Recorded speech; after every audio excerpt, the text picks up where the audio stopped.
Bienvenue dans ce nouveau billet de la Bourse en stress, numéro 95. Alors, où est-ce que nous en sommes donc le 8 avril? D'abord, je pense que, comme l'article que je vous ai posté là, donc le Covid, la pandémie, le conflit entre l'Ukraine et la Russie, l'inflation qui commence à monter sacrément, va changer structurellement nos économies, certainement notre façon de trader et bien entendu les marchés financiers. Morgan Stanley a posté, donc cette semaine, c'est exactement le 5 avril, donc a posté l'information comme quoi, effectivement, on n'allait pas plus haut et que le rebond allait se finir. La société donc de véhicules électriques, NIO, a fait un sursaut, plus 9% donc en date donc du 4 avril.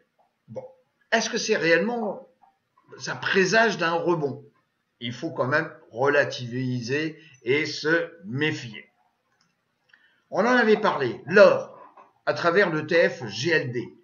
On est dans la zone des 180 $, ce qui correspond à 1800 $ l'once d'or. Et donc, vous voyez bien comme quoi on a une forme de tasse. On a certainement, je pense, la once qui est en train de se dessiner. Ça nécessite bien sûr confirmation. Et là, sur le graphique, je suis en weekly. L'argent, par contre, lui, il est dans une belle phase de stagnation. Vous voyez, on se situe entre 20,60 $ et les 26 $. Vous voyez, on est dans une zone, dans un rectangle de congestion. On l'avait évoqué, donc TNX, enfin le taux d'intérêt sur 10 ans, excusez-moi, on voit comme quoi on a fini la semaine à 2,7%. Donc il y a un taux sur 10 ans. Donc la tendance qui était réellement baissière depuis des années, c'est fini. Je pense que sincèrement, c'est fini. On avait évoqué l'agriculture.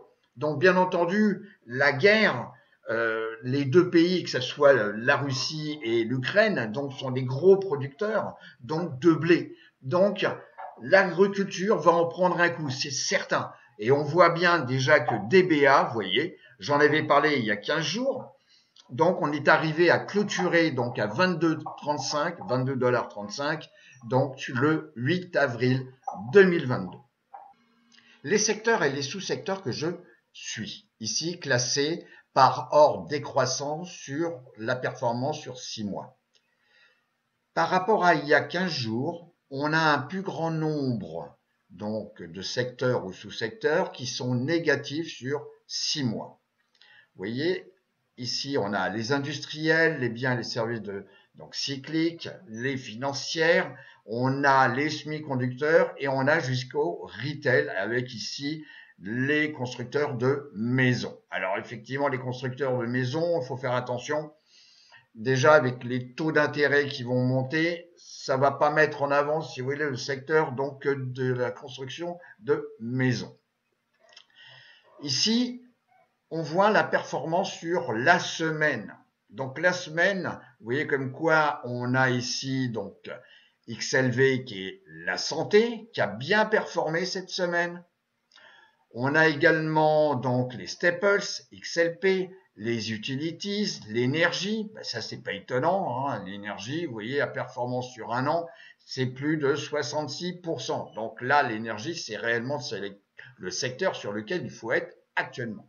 Alors, peut-être pas tout de suite parce qu'effectivement, il a fortement monté, donc, mais en tous les cas, c'est un secteur qu'il faut suivre. Et puis, si maintenant on regarde donc les secteurs donc de stock charts par rapport au SP500, on voit comme quoi on a les services de communication qui sont négatifs, donc on retrouve la même chose il y a 15 jours. On a ici les financières qui sont négatifs et on a ici un petit donc les matériaux de base. On a l'énergie, les staples, la santé, les utilities et le real estate, donc qui performent par rapport au SP500. Donc, le transport maritime à travers donc l'indice Dow Jones US Marine Transportation. Ça aussi, c'est à suivre. Alors, je suis ici en bougie, donc on est en bougie weekly.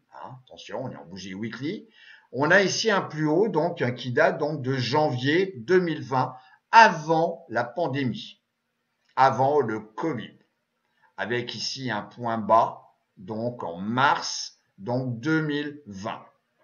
On voit que le secteur est multiplié par 2. On était aux alentours des 110 ici, un petit peu 110, j'arrondis, et là on a atteint les 240. Alors pour l'instant, sur la semaine qui vient de se terminer, on vient tester donc la moyenne mobile 200 jours qui est pour l'instant baissière. Par contre, la 50 depuis février 2021, elle est haussière. Donc c'est un secteur qui est en rapport avec l'économie, il faut le suivre. L'économie bien entendu, mais également le coût du fret, donc le pétrole.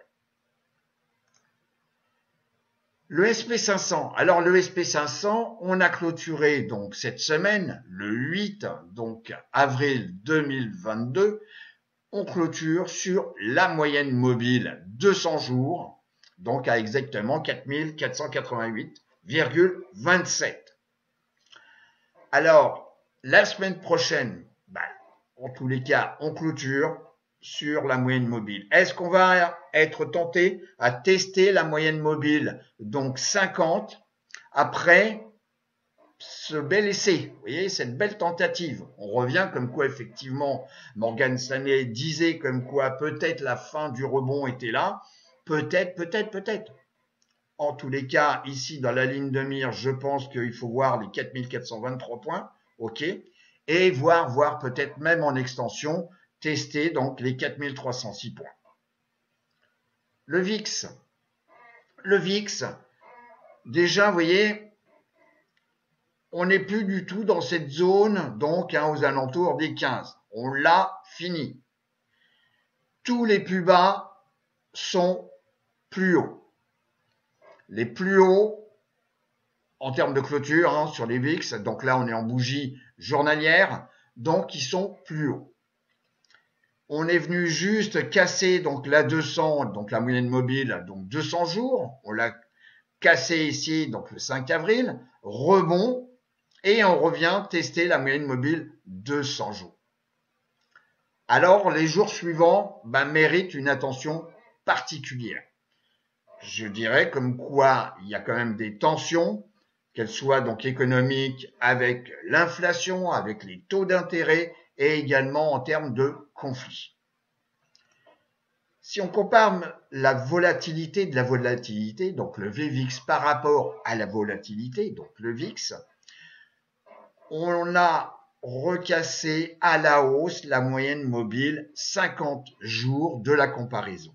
Après avoir testé ici une zone donc aux alentours des 4, donc c'est un ratio, donc puisque c'est une division, donc ça c'est une zone de support qui a bien tenu, qu'on avait déjà testé plusieurs fois, et puis là on est venu tester la moyenne mobile 200 jours, rejet, et on a recassé mon fil conducteur, la moyenne mobile 10 jours.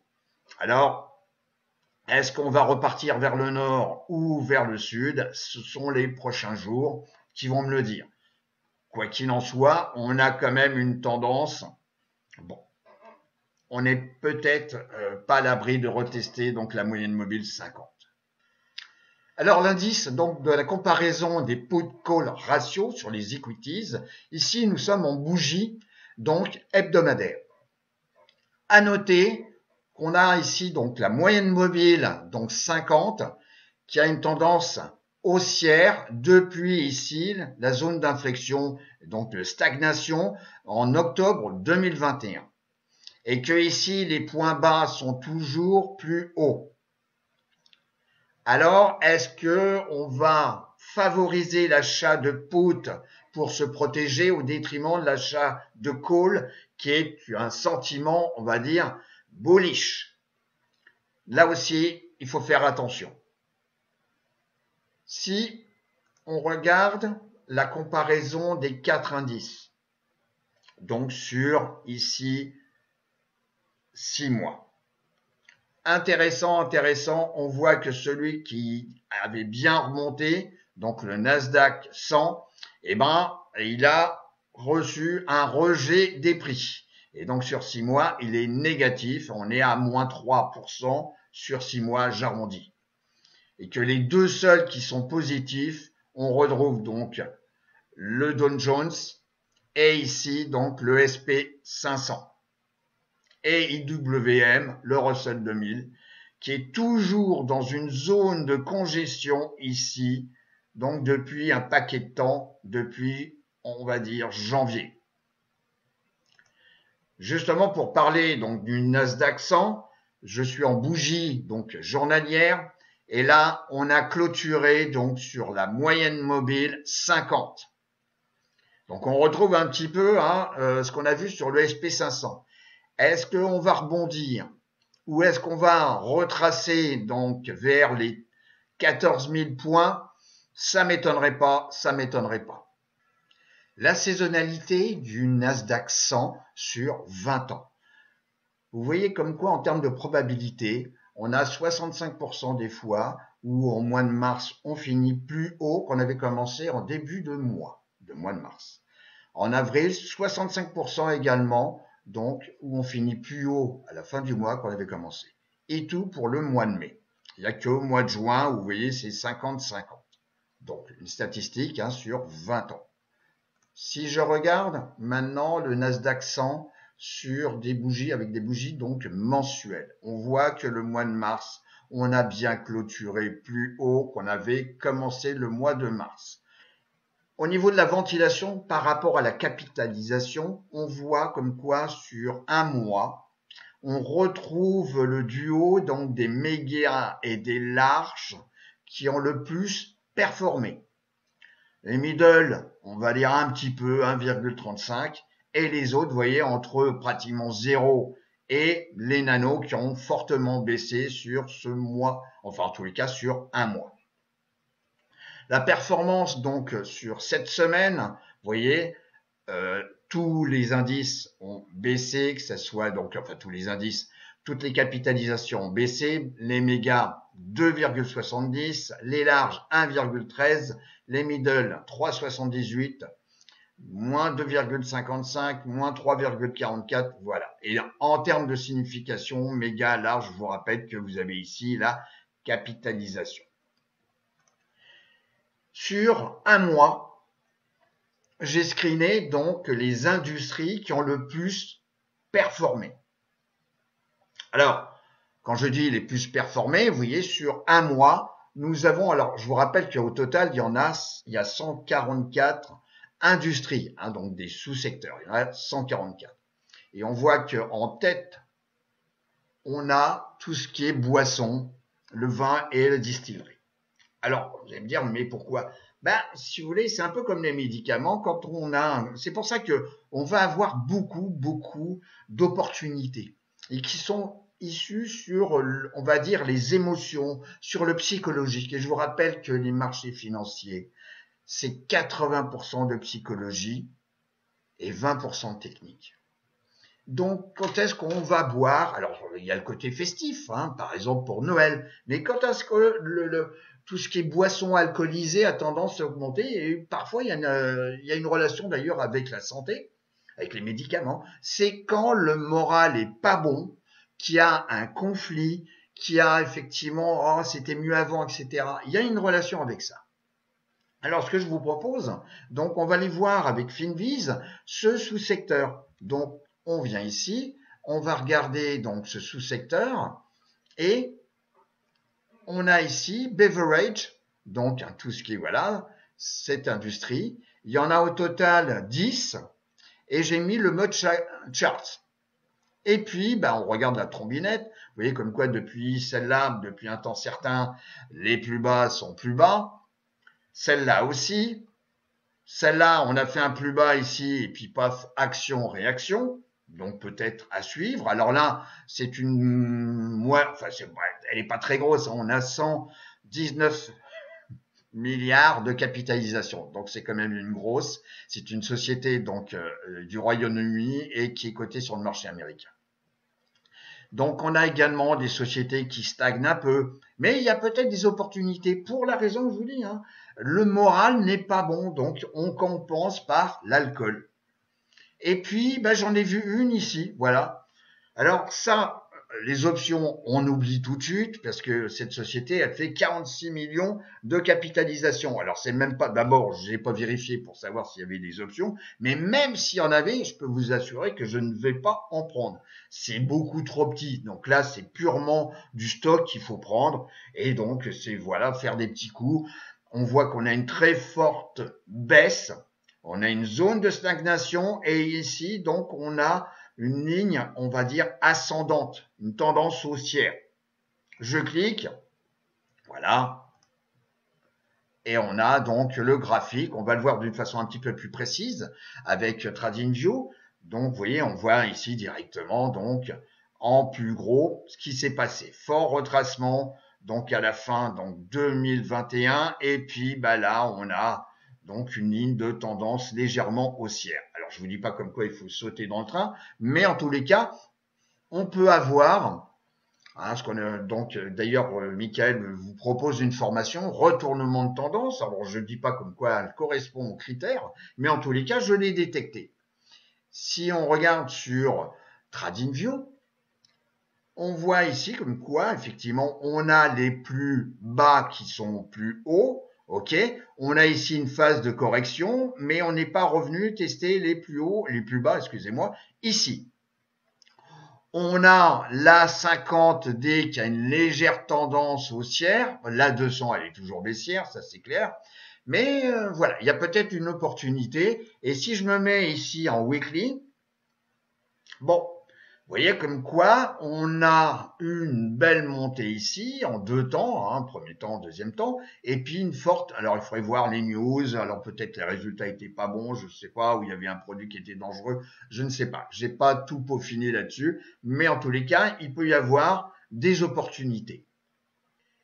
La saisonnalité donc de cette société, donc WVVI.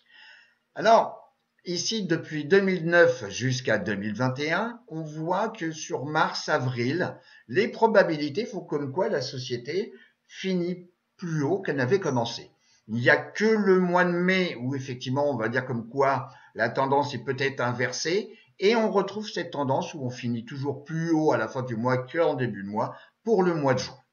Alors, je reviens sur le graphique. Donc après, ce n'est pas de la recommandation, j'insiste sur ce fait, mais simplement peut-être c'est une société à suivre. Voilà. Également donc, quelque chose d'important. Alors, n'oubliez pas donc de liker, de nous poster des commentaires, d'appuyer sur la clochette pour nous suivre et suivre donc les dernières vidéos. Et à propos de vidéos, je vous recommande de voir cette vidéo réalisée par Michael et qui vous explique comment il a retourné la tendance, comment il a géré une perte donc avec des options et qu'il a fait tout compte fait un gain alors qu'il partait à l'envers. Donc vous avez ici donc l'adresse donc de cette vidéo YouTube sur la chaîne donc La Bourse en Stress et sincèrement regardez-la, c'est un vrai bonheur. Je vous dis à très bientôt.